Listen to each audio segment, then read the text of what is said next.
नमस्कार श्रोताओं आज रेडियो एलजे के स्टूडियोज में उपस्थित हैं डॉक्टर जय शाह। जैसे कि आप जानते हैं कि हृदय क्यों स्वस्थ रहना चाहिए, तो आज हम उनके बारे में बात करेंगे। सर, आप अपनी पहचान कैसे दोगे? नमस्ते जयेश भाई, मैं डॉक्टर जय शाह हूँ। मैं सीनियर इंटरवेंशनल कार्डियोलॉजिस्ट हूँ और मैं करीबन 17 साल से अहमदाबाद में प्रैक्टिस कर रहा हूँ। और हमारा एक कार्डियोलॉजी का ग्रुप है जो क्रिश हार्ट केयर के नाम से जाना जाता है। और हमारी एक अस्पताल है, 2 अस्पताल है इनफैक्ट, अनंता हॉस्पिटल निकोल में और दूसरी अस्पताल है स्टार हॉस्पिटल बापू नगर में।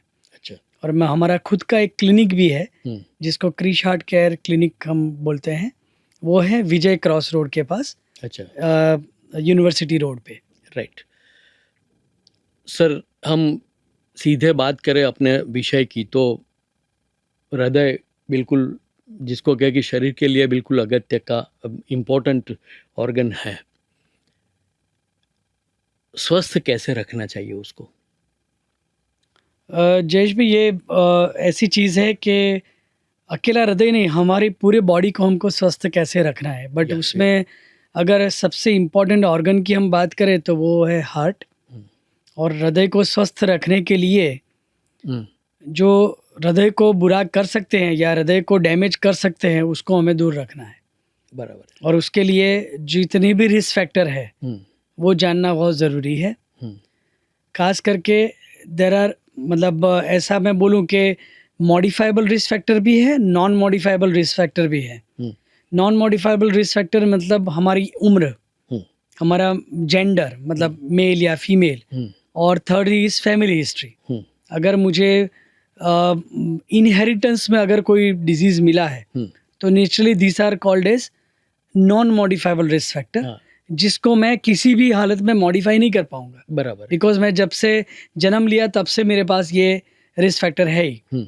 बट जो हमारे हाथ में है, जो हमारे कंट्रोल में है, वो है मॉडिफाइबल रिस्क फैक्टर। अच्छा।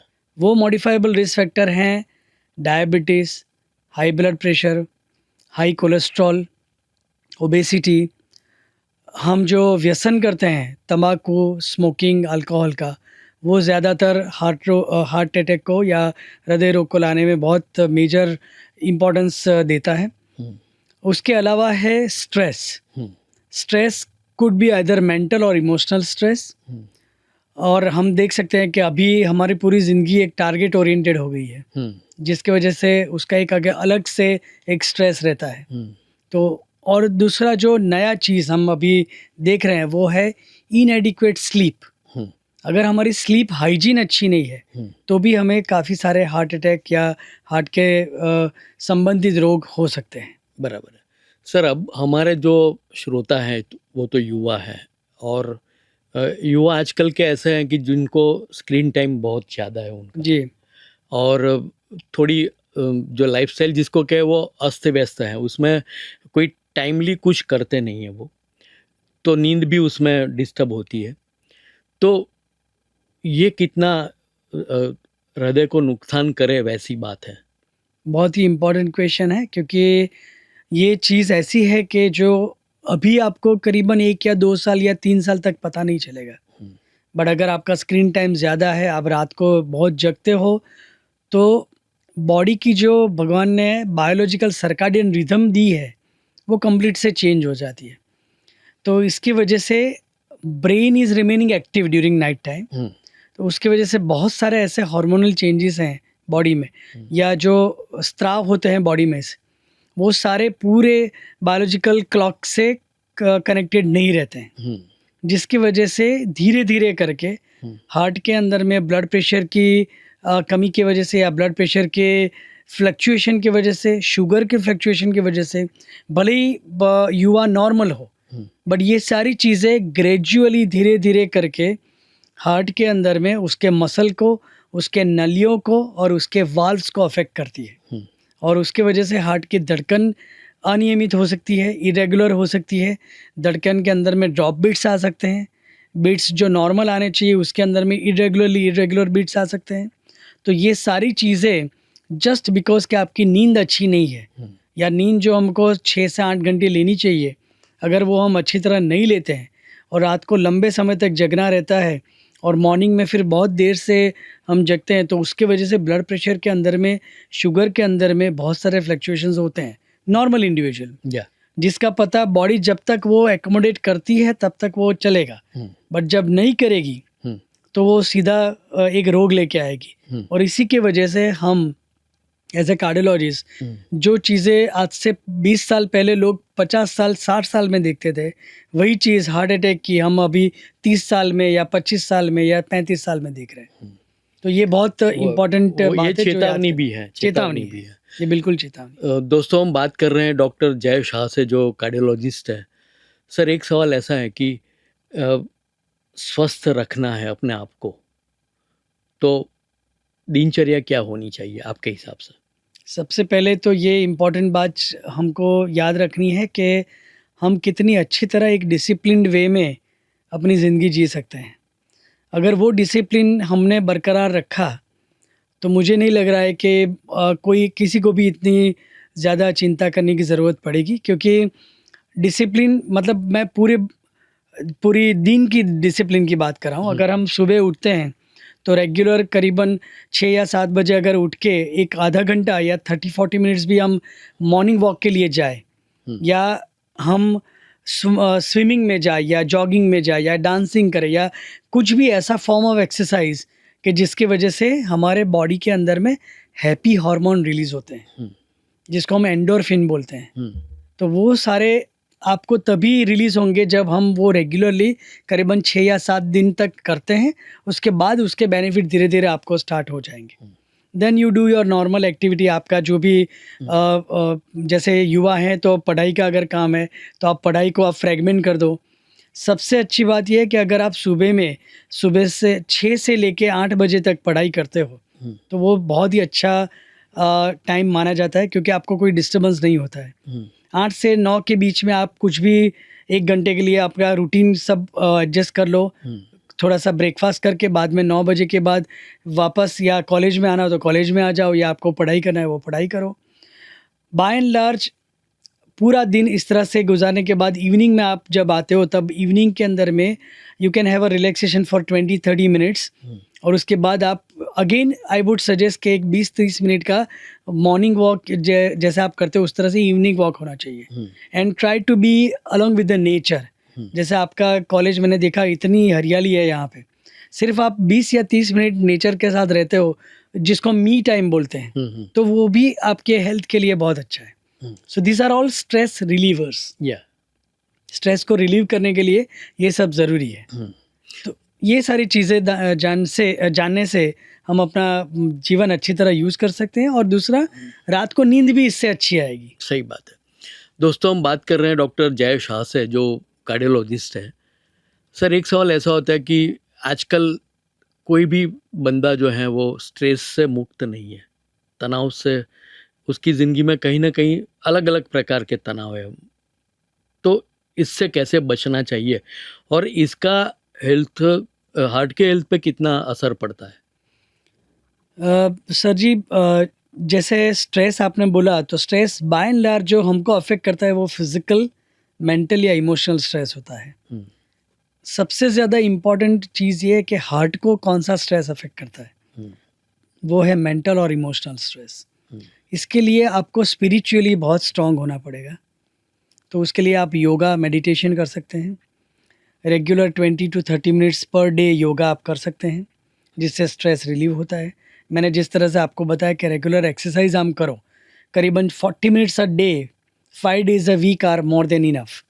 या फिर आप ऐसा सोच के चलो कि 150 minutes per week is more than enough exercise और walking which can be done.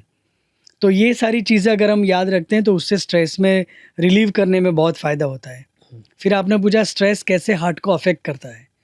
Stress के वजह से हार्ट की नलियों के अंदर में सूजन आती है, जिसको हम हमारे मेडिकल टर्मिनोलॉजी में कोरोनरी इन्फ्लेमेशन बोलते हैं।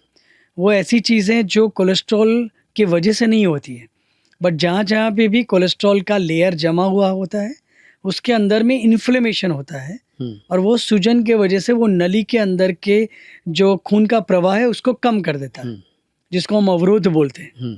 और उसी के वजह से हार्ट का अटैक आना, हार्ट पेन होना, एंजाइना होना, ये सारी चीज़ें होती है।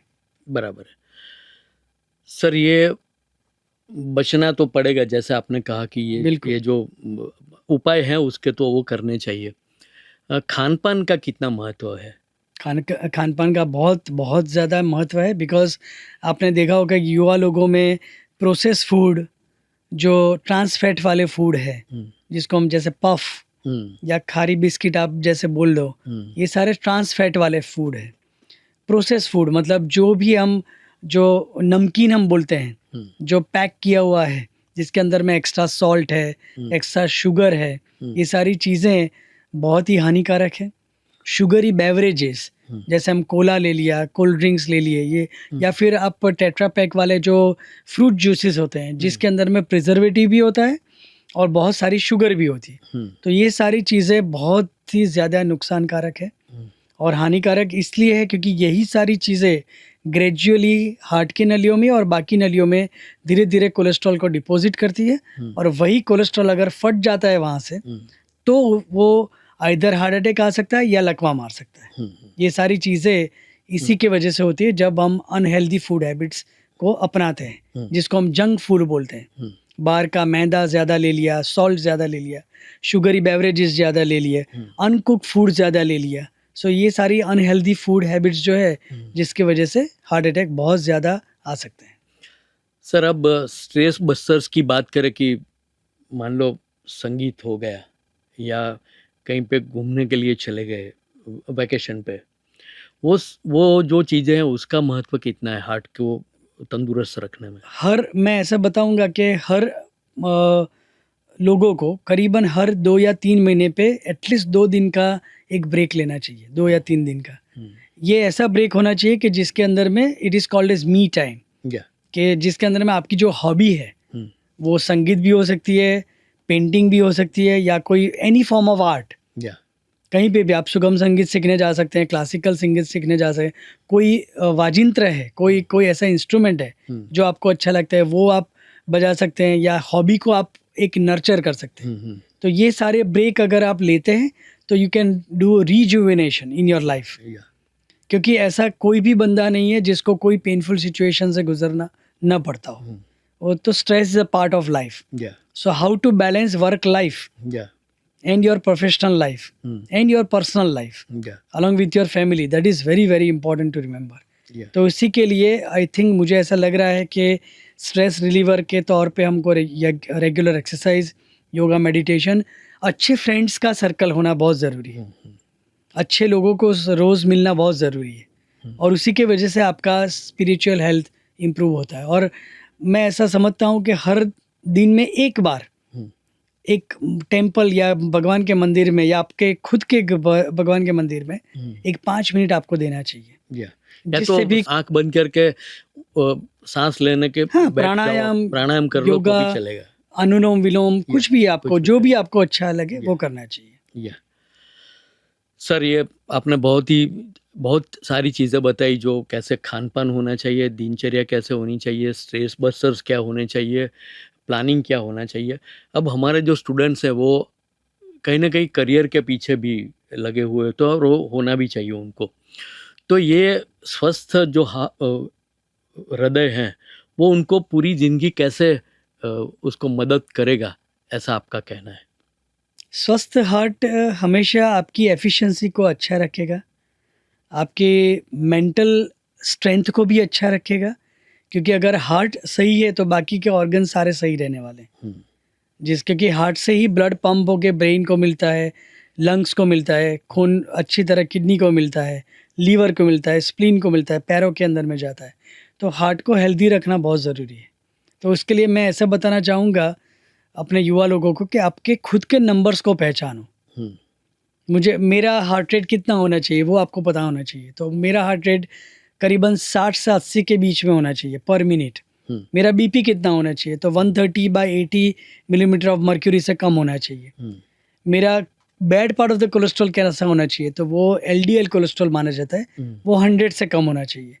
अच्छा वाला कोलेस्ट्रॉल जो एचडीएल कोलेस्ट्रॉल है वो 45 से ज़्यादा होना चाहिए। हम्म, उसी तरह से मेरे शुगर लेवल जो HbA1c हम बोलते हैं, हम्म, जो 3 महीने के एवरेज है वो क्या होना चाहिए, तो वो आइडियली 6.5 से कम होना चाहिए। अगर इतना भी हम याद रखते हैं और अगर हम रेगुलर चेकअप करवाते हैं हम्म, और उसके साथ साथ जो बहुत ज़रूरी चीज़ है वो है हम कि कोई नशा नहीं करते हैं, हम्म, कोई टोबैको, स्मोकिंग, कोई भी तरह का नशा हम नहीं करते हैं, अल्कोहल नहीं लेते हैं, और साथ में अगर हेल्दी हैबिट्स यूज़ करते हैं in form of exercise, green leafy vegetables, fruits in the diet, unhealthy food habits को हम नहीं अपनाते हैं, अच्छी स्लीप लेते हैं, तो आई एम श्योर कि ये स्टेप्स हैं जो आपके हार्ट को हेल्दी भी रखेंगे और आपको आगे जाके आपके पूरी लाइफ को एक अच्छी तरह क्वालिटी के साथ मिल सकती है।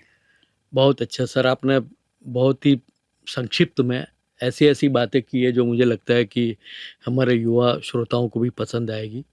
रेडियो एलजे की ओर से आपका धन्यवाद अदा करता हूँ। Thank you very much. आपने यहाँ आके हमसे ये बात किया, और ये जो अपनी सीरीज़ है वो आगे चलती रहेगी। जी। हम और भी डॉक्टर्स के साथ बातें करते रहेंगे। बिल्कुल sir. Thank you very thank much you, sir. Thank you for the opportunity. Thank you. Thank you. Thank you.